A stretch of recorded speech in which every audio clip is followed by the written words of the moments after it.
Pemerintah mengklaim posisi utang Indonesia pada akhir 2015 yang mencapai 3.098 triliun rupiah masih dalam posisi aman. Pasalnya, rasio utang terhadap produk domestik bruto atau PDB masih berada di angka 27%.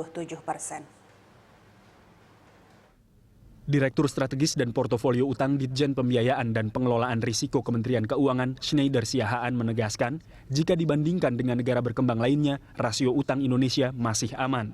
Bahkan lebih rendah dari negara maju seperti Jepang yang 200%. Besaran utang tersebut merupakan akumulasi dari puluhan tahun sebelumnya dan bagian dampak dari kebijakan pemerintah dalam penganggaran APBN.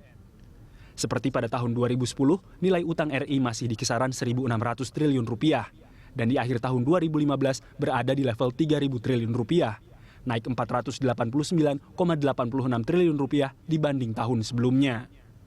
Utang tersebut ditarik lewat berbagai instrumen dalam bentuk surat berharga negara dan pinjaman, baik bilateral maupun multilateral.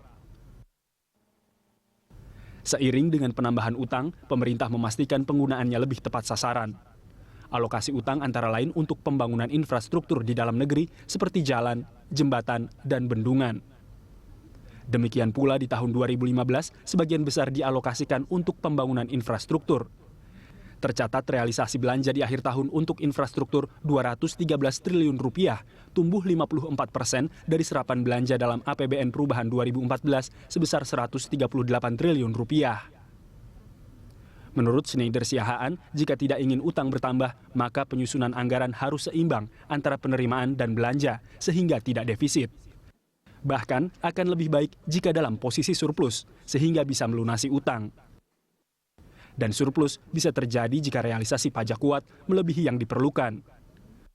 Namun saat ini Indonesia masih dalam pembangunan.